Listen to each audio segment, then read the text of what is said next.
You've tuned in to When Your Mind Becomes the Scene of the Crime podcast. I'm Dr. Linda F. Williams. I take survivors of abuse and trauma from pain to purpose so that you take back your power, tap into the truth of who you are, and live your best life now. I recently discovered a young lady named Michel Janse.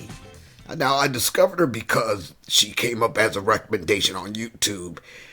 The specific video was her telling her followers that her marriage had ended. Now, this young lady lived all the way in California. She had been married, I think, just under 3 years. She's a born-again Christian. And this knocked her for a loop, to say the least, especially holding the Christian values that she holds. Now, this young lady is not judgmental in any way. She stays away from discussing politics. She has no ill will for anybody, regardless of their sexual preference, whatever. None of that comes out of her. The only thing you see coming out of Michel is a young lady who loves. Now, the changes she's been going through in the last 6 months found her moving all the way from California back to Texas, where her parents lived. And she's been very transparent about the changes she's going through emotionally, the growth she's experiencing, and the life lessons she's learned. I'm going to comment on one of her videos called 25 Important Life Lessons I've Learned Before Age 25. I've only chosen a few of these. I put the link to that video in the notes below, and I encourage you to go watch the entire thing. It's highly engaging. Right now, I'm going to react to just a few of the things she said. A big lesson I learned. This is number 1, is just trust your gut instinct. I had some very specific gut instincts early on in my previous relationship and just kind of about life in general that I completely disregarded and ended up coming true anyways. I'm going to listen to it because it has those feelings for a reason. Maybe it's picked up on subtextual things or things that I don't want to admit to myself, and it's something I'm going to be tuning into a lot more in the future. Yeah, Michel, that there is one of the major things that got me in trouble as I grew up. There was always something in my gut, no matter how much I didn't want to listen or how much other people were telling me differently, or even my upbringing just told me better. Whenever I ignored my gut feeling without fail, I was always hurt and or disappointed behind it. So, good girl, there you go. That's one of the major life lessons that all of us need to learn. This is a recent realization. It says there's such a thing as healthy anger. I also wrote, anger doesn't need to be fixed. It just needs to be evaluated. I was terrified of anger. I thought it was a dirty, bad emotion that I should never feel. And I recently came to the realization that healthy anger can give you the courage to stand up for yourself or others. Anger is a feeling and emotion that God feels and that God gives us to feel. And if it lingers or if it's misguided, it can very easily become unhealthy. But I thought that unhealthy was the only type of anger there is. Anger doesn't need to be fixed. It just needs to be evaluated and used for good and for action instead of used for resentment and bitterness in your heart. Absolutely, absolutely. And what I would add to that is not just anger. There are many emotions that a lot of us stuff, especially we who have been in the church for decades. What we have to understand is a lot of the things that they attribute to you're in the flesh or your flesh this and, avoid the flesh at all costs. Often we are dealing with people's emotions, and by saying that, people often understand that they're supposed to stuff their emotions, anger, hurt, disappointment, fear. We're told that it's of the devil. Oh my God, don't get me started on that one. But we have to understand, just as you say, Michel, God blessed us with the ability to feel emotions, all of those emotions. And yes, God has felt those emotions if no other way but through Jesus Christ. And when Jesus came down here in this flesh to accomplish the mission that he could only accomplish in this flesh. Even he had to handle his business where his emotions were concerned. And what I like about what you said, Michel, is that these emotions are only unhealthy when they go too far off the deep end or we don't feel them at all. So good girl for acknowledging that about anger. I think that life lesson will hold you in good stead moving forward. Having hard conversations is easier than the alternative. The alternative is just ignoring them and just hoping that they fix themselves. I've always been a little, very afraid of confrontation, and I kind of hope people will just pick up if I'm upset, or they'll just become a better person on their own without me having to say, hey, this is what you did and this hurt me and this is why. The fact of the matter is, letting those things go unsaid typically doesn't fix the problem. In fact, it typically makes you deal with the problem for much longer than just having an honest and open conversation up front, getting it out there, and beginning to work on it. Yep, that's so darn true. Now, I haven't ever heard Michel indicate in any way that she's ever suffered any trauma. But I'm going to apply this to those of us who have.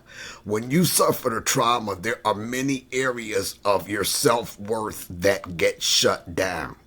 And we lose our voices. What do I mean by that?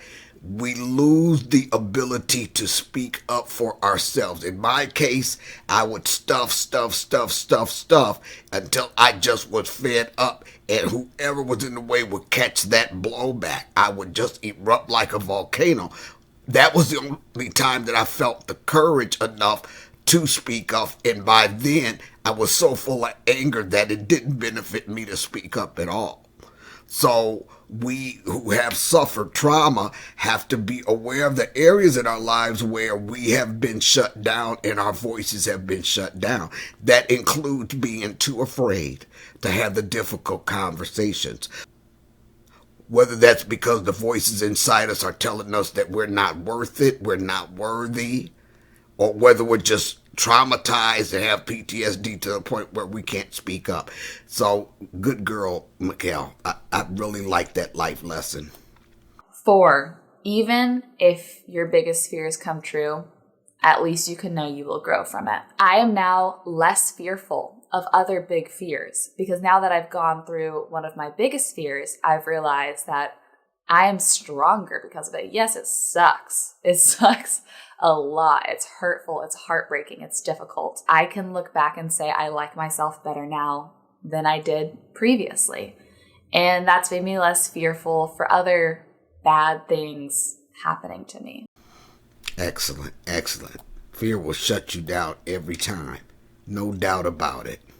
And the bottom line is our being afraid of things doesn't make them not happen to us. Those things that are out of our control, whether it's at the hands of other people or whether other people's dumb mistakes affect us in a negative way. A lot of those things are out of our control, but our sitting up and obsessing on them and worrying about them never stops them from coming. In fact, they can draw certain things into our lives. So that's a good girl. It's always about a growth opportunity, and when we walk through the smoke screen of fear, on the other side is everything we need to grow into our destinies. I really like that one, Michel. This is for all of my other fellow Enneagram 3s out there. Your value is not determined by your achievements. I talked about how I think having a lack of appreciation and affection in my previous marriage led me to being hyper aware of my achievements in order to try to find some value in myself by what I was accomplishing or how much money I could potentially earn or whatever achievements mean to you. Now I have realized that definitely has no tie to my value, and being able to step away from achievements in order to prove value to myself has led me to actually enjoy growing and building something. Because the reason I am growing and building it is from a more genuine place than it would have been if I had been trying to hit certain numbers or goals or analytics. Yes, indeedy. So this gets to you can do a good thing for the wrong reasons. And when you do good things for the wrong reasons, you can often end up feeling resentful, off kilter. You've got the achievements, but the achievements feel empty to you. And what I love about what Michel is saying here is that it's so much more meaningful, so much more fulfilling for her now that she's gotten off the metrics and the hyper achievement thing and being more real in what she wants. Her whole motivation has changed, and it not any longer a rat race or a gerbil wheel for her, constantly chasing that validation that never seems to come. And so when you settle into who you are, that's why I always say your greatest power resides in that. Then when you know who you are and you settle into and become comfortable with yourself, then some of those things will fall by the wayside and some of those things will become far more meaningful. And when you're coming from a place of genuine fulfillment, then others come along and can draw from that in their own lives. Good girl. 8, you are worthy of affection being reciprocated. This is something that feels very vulnerable to say out loud. My mentality in relationships previously has been to never think about yourself and what you can get out of a relationship, but to just think about how you can be there for the other person. I thought that was the formula for success. And it is, so long as the other person has that same mentality. But I kind of did not think I was worthy of asking for affection. I now know that that is important and I do deserve it. And in the future, I'm going to ask for it or just move away from a relationship if I feel like that's going to be lacking. I can almost say gavel down, drop the mic on that one. This is one of her core values. Affection, physical touch. Those things are important to her. And going forward, she will never subjugate that to anything. This is called settling into identifying your core values and making those deal breakers as you go forward in life, career, and relationships. Good girl, I am so loving this. I was feeling this entire video. I want you guys to be sure to go watch it. You can't plan life. You can just try your best to be prepared. And then don't worry beyond that. I think we do have a responsibility to prepare. I don't want to worry beyond what is out of my control because you really cannot predict. You cannot control life. So many things are just out of your hands. So you can do your best to be prepared, but worrying beyond that does no good. Amen. I think we touched on this earlier. Moving to the next one. I got this from a devotional recently. It said, "You have nothing to lose by believing the best." Isn't that cool? Believing the best in other people, believing the best in yourself and in your future. Maybe it's not true, but you have nothing to lose by believing it. It will only change your perspective. Maybe they are having a terrible day and they're distracted and they're just trying to get home to their kids. Like, you don't know. And you have nothing to lose by believing the best. And see, that's what it is. For us trauma survivors, we're so much in survival mode. We stay in a state of hypervigilance to the point where we are just always defensive to the point where we can't even get to this. Yeah, this is great. It's called unconditional positive regard. And it means that even in the middle of what may offend us, we don't jump to the conclusion that the other person is out to get us or out to hurt us. And when we can position ourselves from that standpoint, it empowers us to be able to cut to the chase, get to the backstory, or discuss the matter in a more productive way. So deciding that you're going to believe the best of an individual in a relationship or a situation in your job or in your life period is really powerful to not only counteract the defenses, but to calm you to a point where you can really have a productive discussion about it from a more objective standpoint. I like this one too. This was also from a recent talk at church. It said, The voices you listen to determine your future.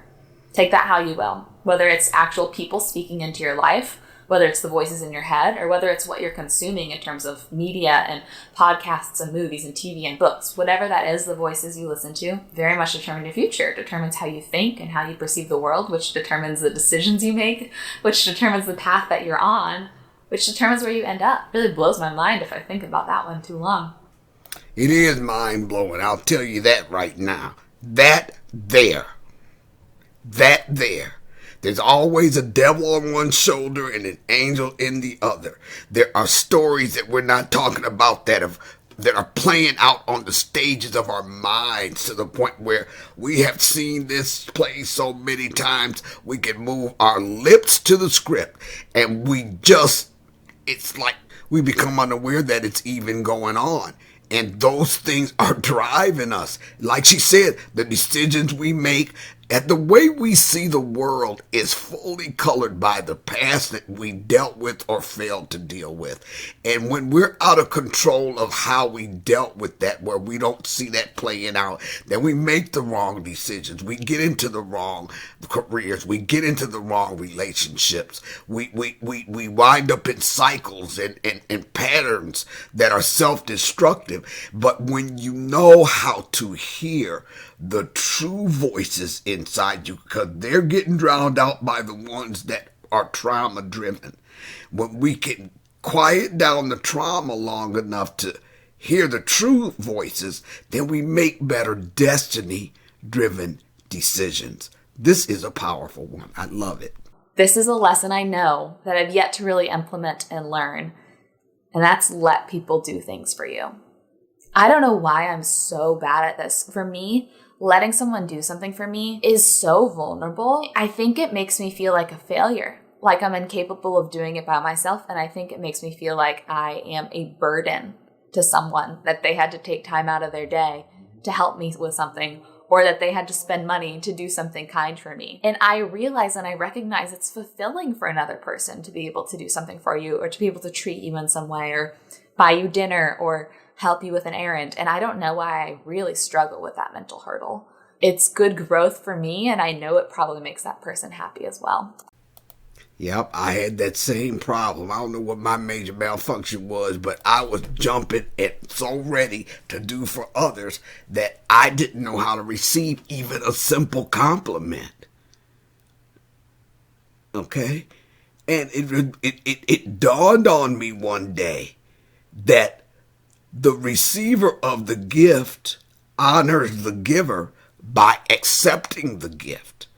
I could try to give you a gift all day long, but if you refuse to receive it, then you never actually get the gift. See, another way that I came to look at this as well is we may be praying for something, hoping for something, wishing for something. And when God, the universe, whatever you want to call it, I call it God, okay? When God tries to get that to us, many times it has to come through other people. So if you can't receive that blessing, then the person that was directed to bless you doesn't get to follow through on the orders. So it's so important that we allow others to understand that we are all interdependent. And when we're coming from the right place, we enjoy and get fulfillment from that. We have to understand that in order for us to be balanced, we have to learn to receive in reciprocity. Find your comfort threshold and see what happens when you push beyond it. This is another realization I had within a vlog, is like, I've gone through so much change in the last 6 months that things that would have made me uncomfortable previously, I don't even have the capacity to feel uncomfortable by it anymore. It's like everything's new and different. So why am I going to get stressed out about this one inconvenience or this one new experience I'm going to try? It just feels like another day. And I like being in this space of being beyond my uncomfort threshold. And even when life slows down and becomes normal again, like when I fit and find my routine, find my core community, I don't think growth happens at a noticeable pace when you're comfortable. Yeah, boy, that one there is a challenge for me. It's a tremendous challenge to step outside of where we're comfortable. But it's necessary in order to push past how trauma has a grip on us. When we have the courage to take even the tiniest step just beyond where we feel comfortable, then we can celebrate another step in showing fear who's boss and deciding from a perspective of destiny that nothing in our past will hold us back.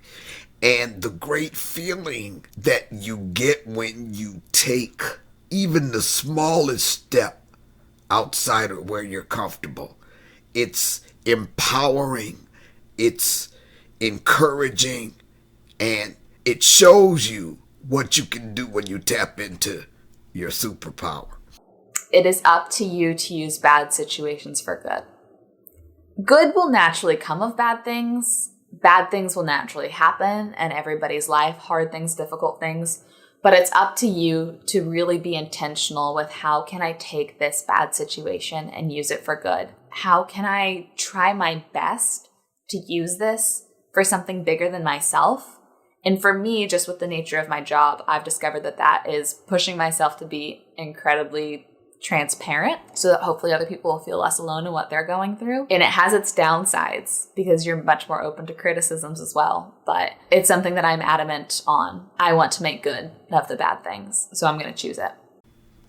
So what she's saying here, that she's decided that even though she can't change the past or the things that perpetuated her into this sudden 6-month change in her life, while that's out of her control, she decided that she's going to make it count.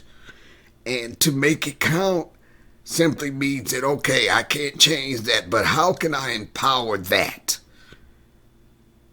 to help others? And I am so proud of you, Michel. I am so proud of you. I think that that's a powerful position to take, and you have demonstrated that it doesn't happen by accident. It takes a determined effort. You have to be deliberate about it, and you have to be determined. That shows a lot of courage, and I'm very proud of you. Renovating a house requires a demo day. If you're renovating a house, you are going to have to tear some things down. You're going to have to tear some things out. It's going to be messy. You're going to get sweaty. It's a whole process, but it's necessary in order to build something back up, especially if you want to build something nicer and better and sturdier back up. And I feel like I'm in the demo day of my life currently, where I'm just tearing so much down, tearing so much out, throwing it out. I recognize that it's the hard, dirty work that needs to be done because I'm so excited to build up something beautiful and something that's going to last a long time and just be special. And that's a realization I've had. I mean, think about it. Every HGTV show you watch, there's going to be a beautiful reveal at the end. There's going to have to be some ugly demo day stuff. The type of demo that has to happen inside us as we make the determination to heal, make the determination to thrive instead of just survive, takes minute by minute decisions. I mean, you may come up on something that raises its ugly head out of your past, some internal thing, some trigger or something, and you may be just tired of dealing with the triggers, tired of dealing with the emotional fallout. Sometimes we just get tired. But in my case with this floor, I decided, nope, I don't care how allergic I am, how much I'm wheezing and coughing and sneezing from the mess. I am going to strip this down to the subfloor. Now, that was not easy. Trust me. It took me at least 2 weeks of effort, but I was determined to strip it down. And so what Michel has decided to do is, okay, I'm toe down from the crown down. But where am I going to go from here? What is in my control? What am I going to do with this mess? And you will never lose if you ever make a decision for destiny, if you ever make a decision for making it count, if you ever make a decision that you're not going to focus on what you cannot control, but you're going to control things going forward with respect to how you deal with the devastation and the fallout. You never make a wrong decision, because that's a destiny decision. And that's what Michel has done. Michel, I am so proud of you. Ever since I ran across that YouTube video of you, I have watched you religiously. I look forward to every vlog post. I have seen how you carry yourself, become stronger, more upright. I have watched you cry. I've watched you hurt, but I've watched you every time that you come through something that had you crying and hurting again about what happened. You always came out of it with, one, a better perspective, two, more determination, and three, as a class act. You have decided that we are not going to talk about my ex-husband. You have asked your followers, do not hound him. You have dealt with this thing from a position of love, even when you were hurting to your core. And I, for one, am very proud of you. I am enjoying watching you grow. I'm enjoying watching you heal. I'm enjoying watching you handle this like the class act that you are. I have come to love you, and you're a dear, sweet person. I see why you're like that, because I see your parents. You have dear and loving parents who have been so supportive of you. But the decisions you've made in your life, you are growing. As a young woman, you have grown leaps and bounds in the last 3 to 6 months. And I am so proud of you. I'm so proud of you. I want you to understand this, that even though we may make decisions in our lives that wind up painful, as we realize we made the mistake, understand that none of it, not the last 6, 7 years with your ex, not the last 2, 3 years married to him, not the last 6 months, none of it is wasted, and it was all worth it, because you are owning who you are. You have stepped in the power of who you are, and you've made some decisions that will walk you straight into destiny. This is what I know. As I watch you, I already see your future husband. I already see him. Okay? And I know that you're going to have a relationship where you will never have to ask for the love and the touch that you want, that you need, that you love. Why? Because you're going to marry the man that God created for you. You're going to walk right into that man. And how are you going to walk into that man? You're going to walk right into that man as you stay on your path of purpose. Just keep doing what you're doing. Keep going with the flow of what God leads you to do. Keep loving everybody. Keep encouraging everybody. And keep being as vulnerable as you are and as authentic as you are. Because, sweetheart, all of that is the true you. All of that.